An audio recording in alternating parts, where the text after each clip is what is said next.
예, 안녕하십니까. 일렉트릭 아이디어 TV 건반장입니다. 이제 19년도 4회차 전기기능사 상과목 이제 전기 설비를 이제 이번 시간을 이제 강의를 하게 되면은 이제 끝나게 됩니다. 그래서 제가 15년도서부터 해가지고 19년도까지 KC 규정을 반영된 부분에 대해서 5개년치 5개년치를 공부했고요. 4회차까지겠죠. 5개년 4회차. 어, 5개년에 4회차에 20문제씩 하면은 이제 400문제 정도 돼요. 그래서 지금까지 이제 여러분들과 이제 400문제를 제가 이제 풀어본 거죠. 이번 시간을 끝으로. 400문제 정도의 제가 이제 설명드렸던 이제 참고나 암기하세요 내용들을 여러분들께서 외워놓으신다면은 해가 바뀌어서 나온다고 하더라도 16개, 많게는 뭐 18개, 19개까지도 마칠 수 있고요. 그 다음에 요 강의가 끝나게 되면은 이제 전기기기를, 2과목 전기기기를 이제 5개년치를 진행을 할 겁니다. 그리고 그거 끝나면 이제 전기 이론을 할 거고요. 그래서 사실 뭐 지금 4월서부터 시작을 해서 이제 8월 말까지 해서 거의 이제 4개월간 이제 4개월이 사실 넘었죠. 4개월간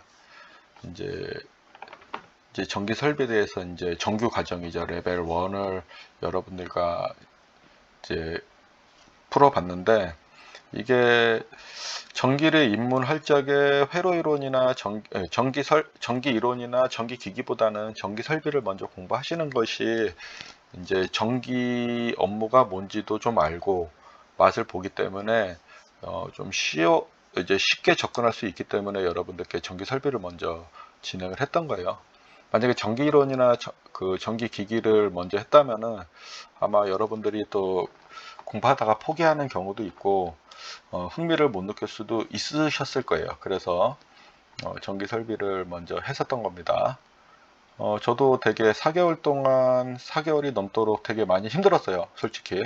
왜냐하면 저도 직장 생활을 하고 가정 생활을 하고 남는 시간에 이제 자료를 만들고 그 다음에 영상을 녹화하고 그 다음에 자료를 업로드를 하고 물론 제가 이제 자료를 업로드할 적에 이게 틀린 내용이 있을 수도 있고 없을 수도 있겠지만은 일단은 뭐 제가 몇 번 리뷰를 하고 영상을 찍어서 뭐 버벅거리더라도 영상을 그냥 틀리지 않더라 잘못되지 않는 한 무조건 그냥 찍고 그냥 올리는 개념으로 접근을 했었어요. 왜냐하면 저에게도 시간이 이제 금이기 때문에요.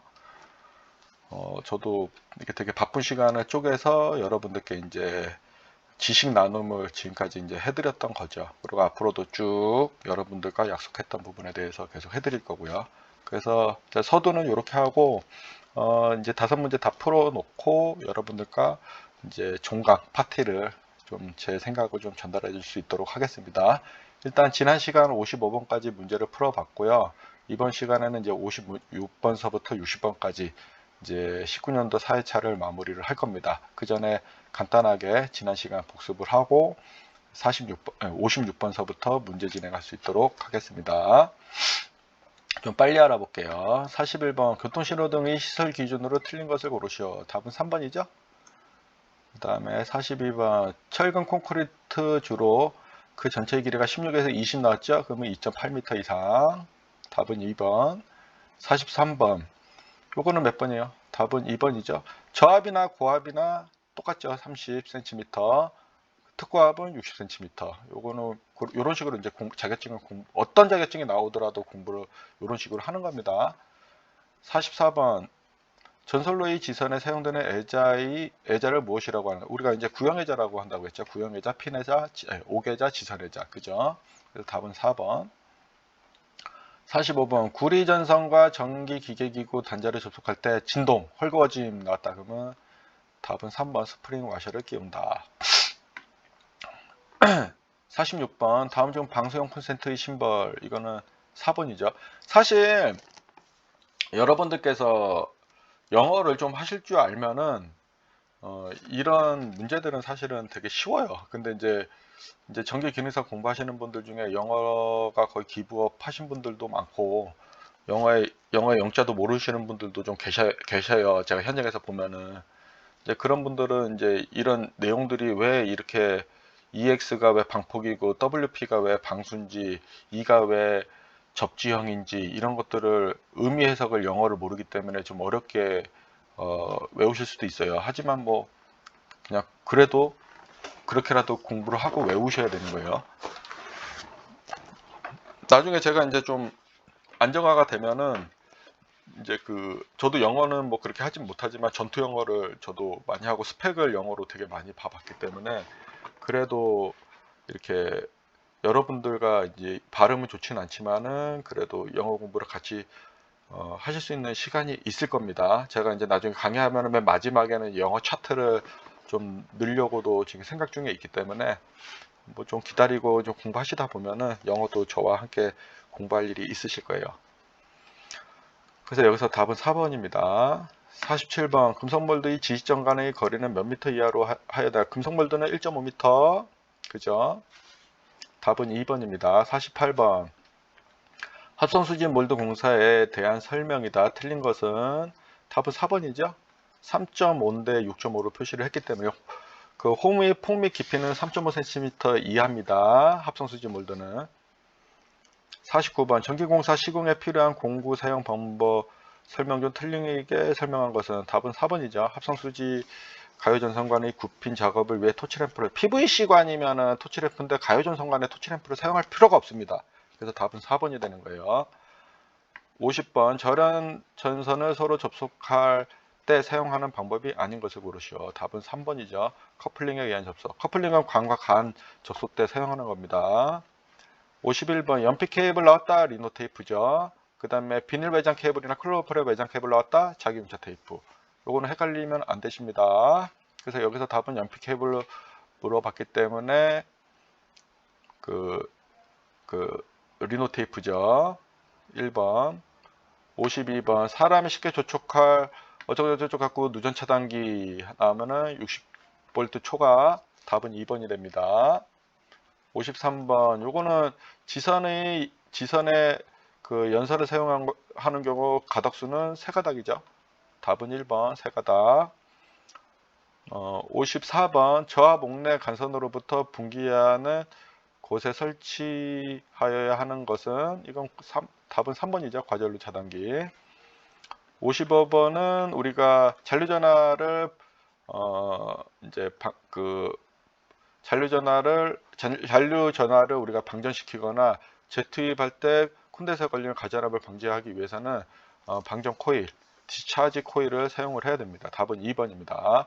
여기 내용 이렇게 설명을 했고 이거는 읽어보시고 제가 이게 단선도의 2에 별도로 강의 자료에 있는 내용을 발췌해 가지고 온 거예요. 그래서 단선도를 좀 보면은 좀 보여요. 전기가 뭐라는 게. 그래서 그거를 지금이라도 안 보셨으면 가서 한번 봐보세요. 56번 지중해 매설되어 있는 금속관 수도 관로는 대지와 전기 저항값이 얼마 이하로 유지되어야 접지국으로 사용할 수 있는가. 이건 답은 3번이죠. 이거 여러 번 나왔었죠. 3호. 57번 논이나 기타 지반이 약한 곳에 건주공사. 건주는 이제 콘크리트 전주를 이제 세우는 공사를 말하는 거예요. 건주공사를 하는 경우 전주가 넘어짐을 방지하기 위한 시설하는 것은 이건 근가죠. 근가. 우리가 이제 보통 전주가 이렇게 이제 커서 보세요. 요거 이렇게 세워져 있으면 전주가 그러면 여기에 지선이 이렇게 있어요. 근데 연약한 지반이라고 했잖아요. 그러면은 여기에 근가를 하나 전주를 조그마한 걸 대갖고 여기에 다시 지선을 연결해 갖고 보조적인 역할을 할 수도 있어요. 아니면은 지선을 반대 대각으로 잡거나 힘이 한쪽으로 치우치는 걸 방지하기 위해서 전주나 지선을 사용해서 이제 보강을 해준다라고 생각하시면 됩니다. 여기서는 이제 전주의 넘어짐을 방지하기 위해서는 이제 근가를 시설을 해야 되는 겁니다. 그 다음에 행거밴드 같은 경우는 우리가 이제 제가 이거 근가, 완금, 완목, 완금, 완목 이거 다 설명을 해 드렸었어요. 그래서 그 행거밴드 같은 경우는 우리가 이제 전주가 이렇게 있으면 변압기, 주상 변압기가 설치되어 있고 주상 변압기를 잡아주는 거를 잡아주기 위해서 이제 전주에 고정을 하거든요. 그때 고정시킬 적에 사용하는 게 행거밴드라고 합니다. 그 다음에 왕금 같은 경우는 우리가 전주가 이렇게 있으면은 여기 짝대기 가로 방향으로 있는 거를 우리가 왕금이라고, 쇠로 만든 걸 왕금, 나무로 만든 걸 완목인데요.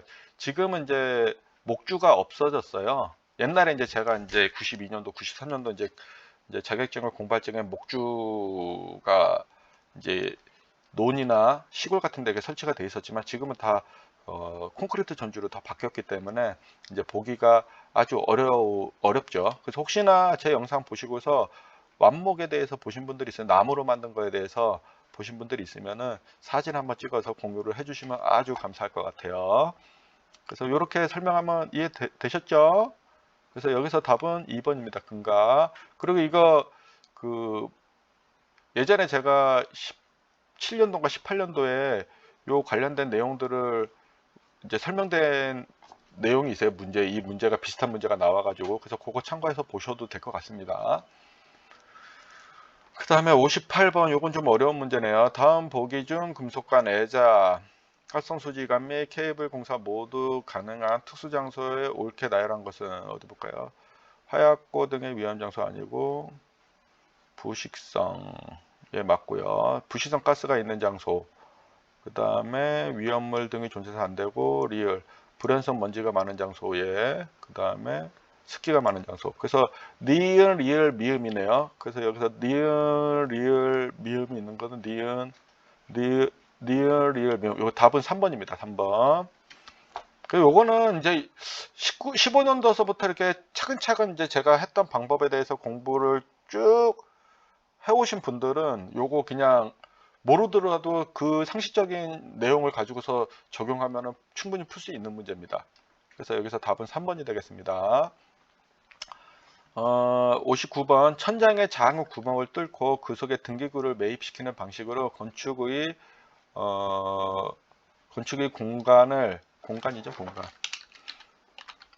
공간을 유효하게 하는 조명 방식을 무엇이라고 하는가? 이건 답은 4번이죠. 다운라이트 조명.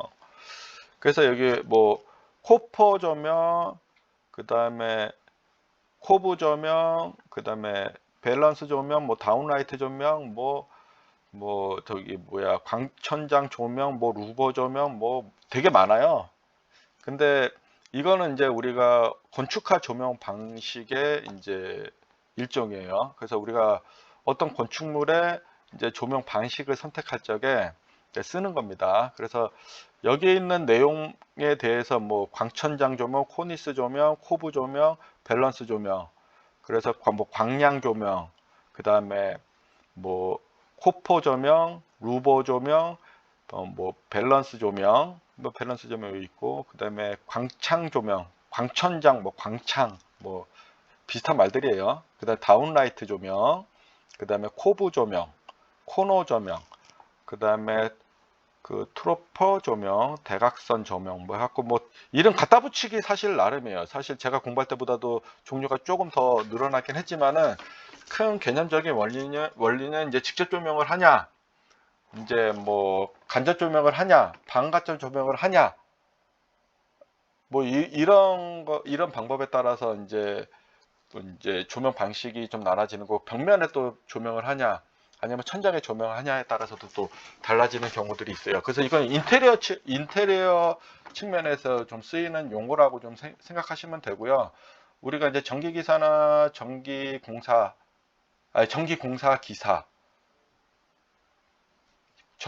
산업기사를 공부하게 되면은 이제 전기응용이라는 과목을, 이제 전자기학 대신에 전기응용이라는 과목을 이제 공부해야 되는데, 거기에 이제 조명공학이라는 게 있어요. 그때 이제 이 내용이 좀 나옵니다.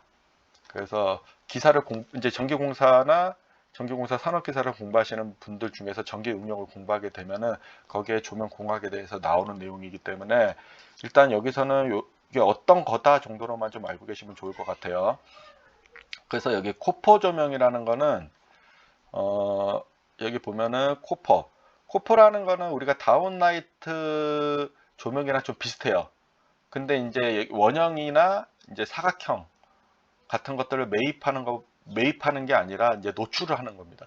노출시켜서 조명 기구를 달고 조명하는 방식을 이제 의미를 하는 겁니다. 그래서 여기 보면은 코퍼 조명 같은 경우는 어때요? 여기 노출되어 있는 이제 원형의 이제 등기구가 있지만은 다운라이트 같은 경우 어떻게 해요? 매입되기 때문에 그냥 동그라미만 있잖아요. 노출되어 있는 상황이 아닌 거잖아요. 그죠? 그게 이제 차이점이 좀 있는 거예요.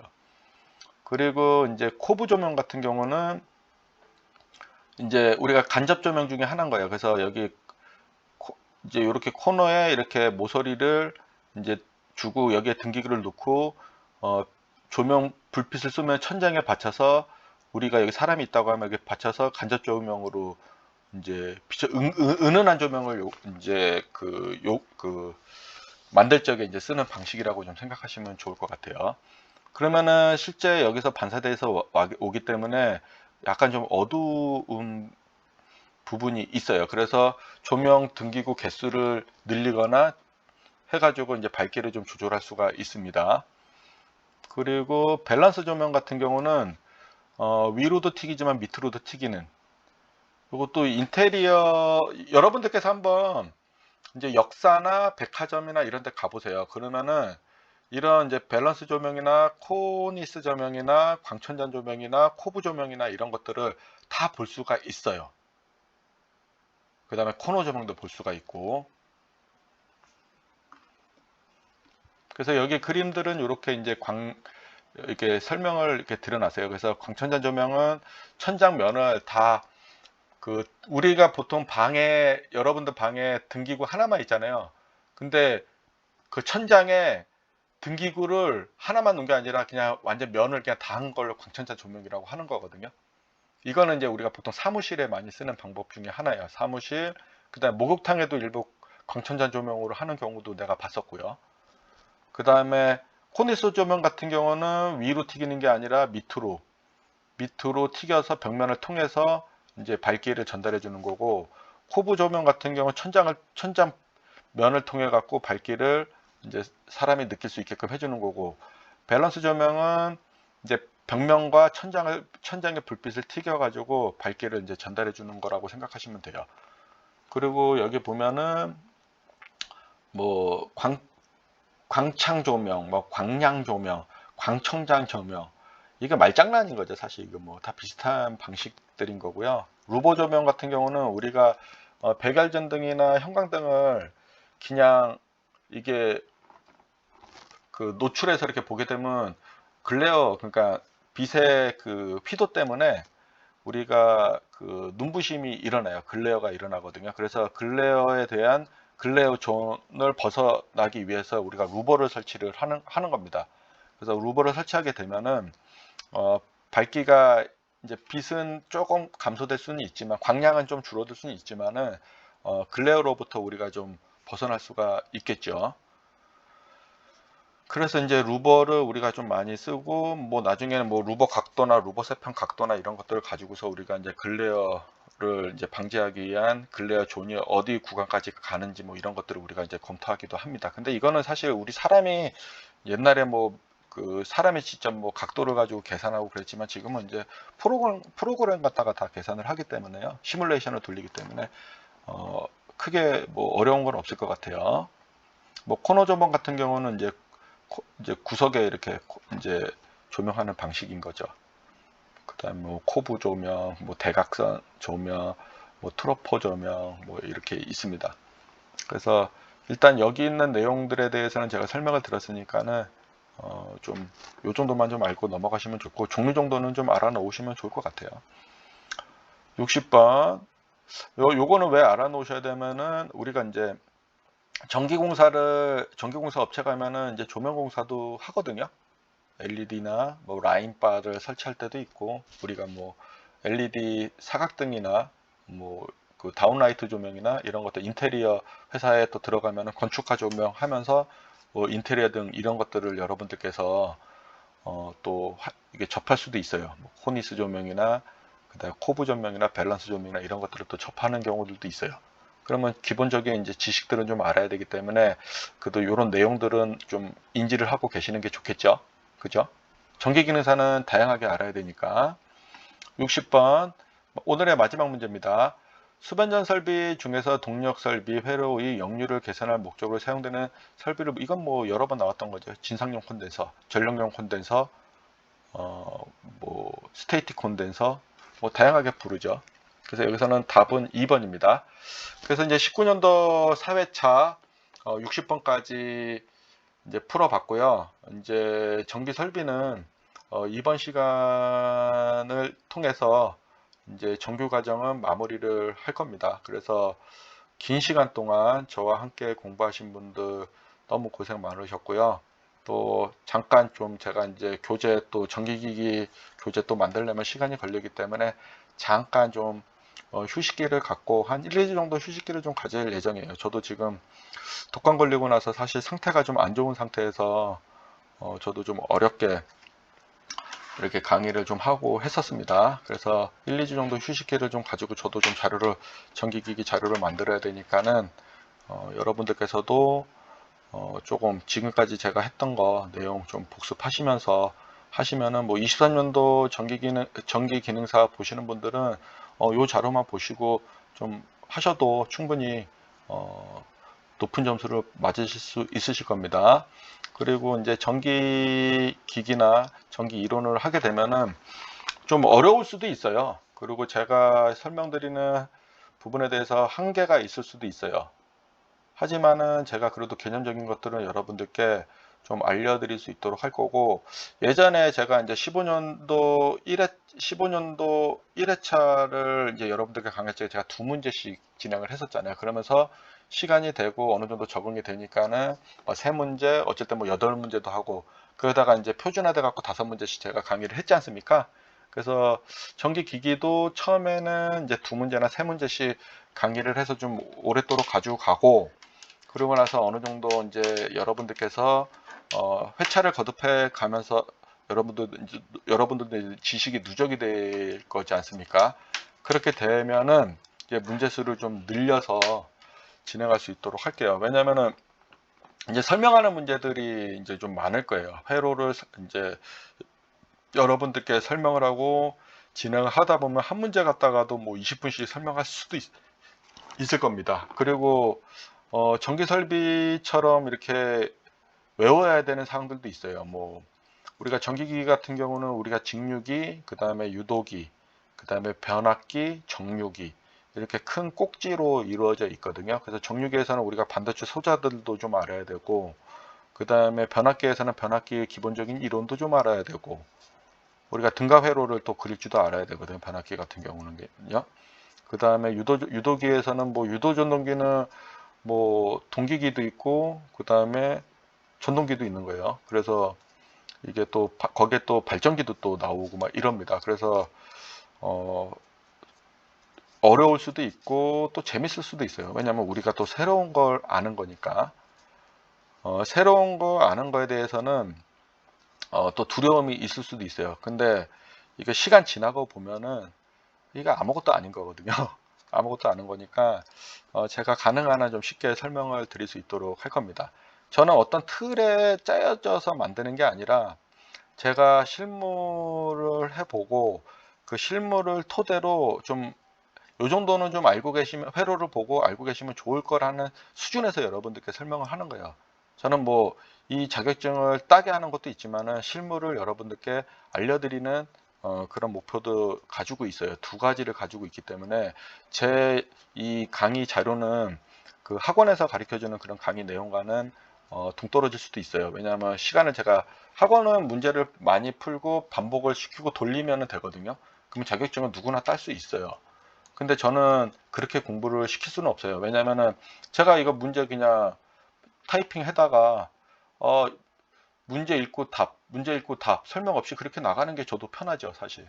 왜냐면은 뭐 솔직히 까놓고 얘기하면은 뭐 학원 문제들은 뭐 이렇게 많이 노출되어 있잖아요. 근데 그런 거 뭐 타이핑해서 그대로 읽고 하면 되지만 저는 그렇게 강의를 하는 게 아닙니다, 저는. 그리고 제가 이 문제는 관련도 문제만 낸 게 아니라 여러분들이 알아야 되는 문제도 제가 여기에 섞어서 내놨어요, 솔직히. 그러니까는 관연도 문제가 아닌 것도 여기 들어가 있는 문제들도 있어요. 왜냐면은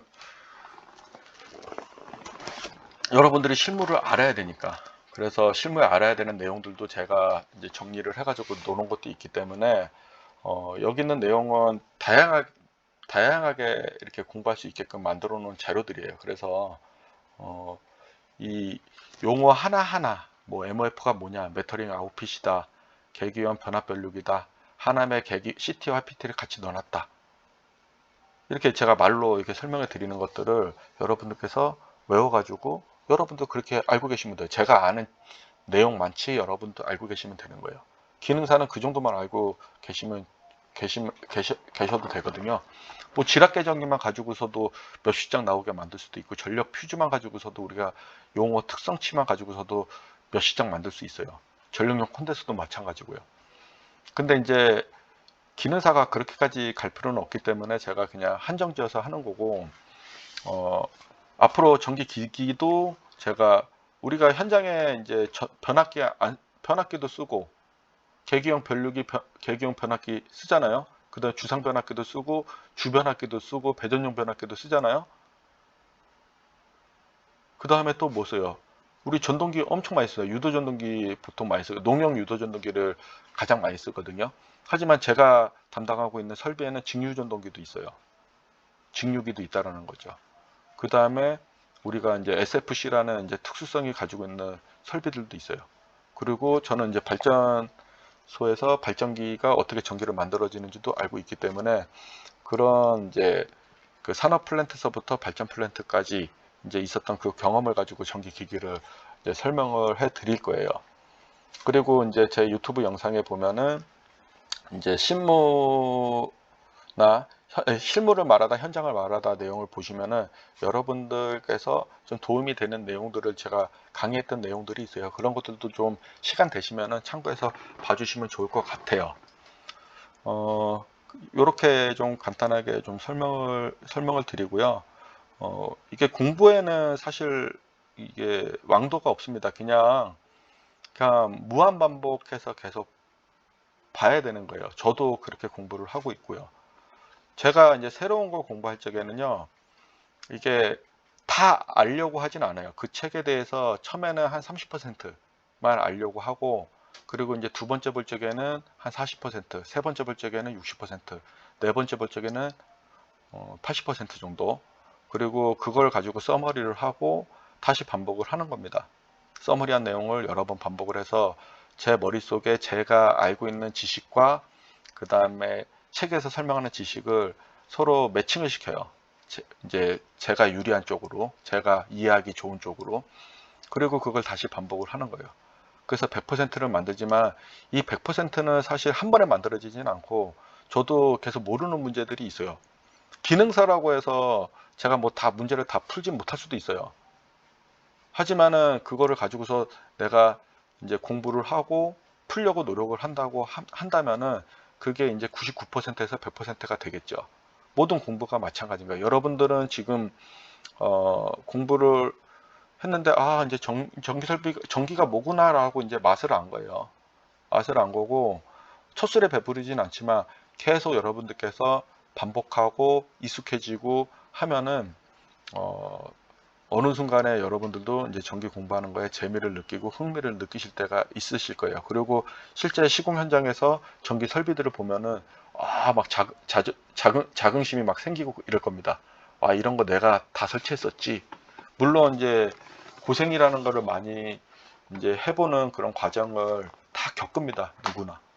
근데 거기서 그 적성에 맞든 안 맞든 끝까지 버티신 분들은 뭐 기능사만 가지고서도 뭐 연봉 6천, 7천까지 받으시는 분들이 있고, 중간에 포기하고 일단 집어치고 간다, 안 해, 나 다른 업으로 갈래, 그런 사람들은 뭐 계속 쪽박 차고 가는 거고요.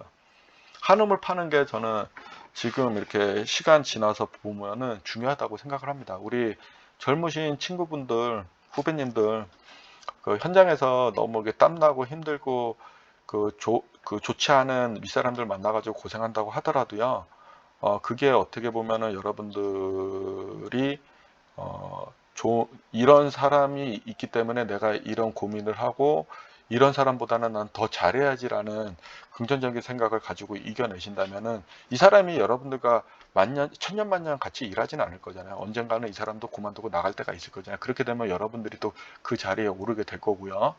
그렇게 되면 또 높은 연봉을 또 이제 조공이 아닌 주공으로서 전공으로서 이제 받을 수 있는 거죠. 그런 과정을 이게 젊은 친구들이 잘 이겨내야 되는데 이게 너무 짧은 시간에 좋은 성과, 좋은 이제 연봉을 받으려고만 이렇게 노력하는 것들이 현실에서 좀 많이 안타깝긴 합니다. 저도 처음부터 이게 높은 연봉을 받은 건 아니었을 거잖아요, 저도. 근데 그런 과정을 중간에 무시를 해버리면은 안 된다는 말씀을 좀 드리고 싶은 거예요. 힘들더라도 좀 참고 우리 기능사들이 기술 인력으로서 잘 버티고 이렇게 올라와 줘야지 우리 그 기술 쪽도 계속 발전이 되지 않을까 싶어요. 그래서 제가 기능사부터 지금 강의를 하는 겁니다. 이제 말이 좀 길었습니다. 그래서 이제 뭐 마무리를 할게요. 이제 19년도 4회차 상과목 전기설비를 끝으로 레벨 1 전기설비를 마무리할 수 있도록 하겠습니다. 그리고 레벨 2는 계속 또 지금 제가 18년도까지 했으니까 계속 19년도까지도 마무리하면 레벨 2도 이제 끝나게 되겠죠. 그리고 중간중간 또 전기설비 서머리 내용도 업로드를 할 거고 카페 문제, 지금까지 있었던 문제도 PDF 파일로 해서 제가 올려드릴 거예요. 그래서 그거 같이 보면서 공부하시면은 더 효율적이지 않을까 싶어요. 제가 몸이 하나다 보니까는 와 이게 좀 강의하고도 문제도 올리고 막 이래야 되는데 그게 좀 잘 안 돼요. 지금 블로그에다 올려놨는데 몇 개 올려놨다가 이제 저도 바빠갖고 블로그 안 들어가다 보니까 좀 못했는데 이제 카페도 만들고 이제 회원도 좀 모집하고 그리고 이제 회원 수가 좀 많아지면은 이제 운용자들을 또 뽑고 그리고 함께 저와 이제 고민할 수 있는 그런 분들도 같이 뽑고 이렇게 하고 싶은 게 제 바람입니다. 저는 이런 무료 나눔은 앞으로도 계속 지속할 겁니다. 지속할 거고 제가 알고 있는 실무 경력들도 여러분들께 계속 전달을 해드릴 거예요.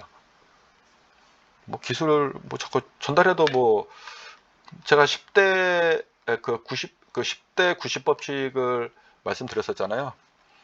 어차피 제가 이렇게 설명을 해도 10명 중에 9명은 안 들어요. 1명만 듣는 거고 100명 중에는 90명은 안 듣고 10명만 듣는 거예요. 저는 그런 10명을 위해서 있기보다는 사실은 100명이면 100명이 다 들었으면 하는 욕심이 있지만 결론은 제가 이렇게 얘기해도 10%만 할 거라는 걸 저도 알거든요. 왜냐면 그런 걸 하도 많이 봐왔기 때문에 그 10%에 드는 사람들은 언젠가는 꾸준히 하다 보면은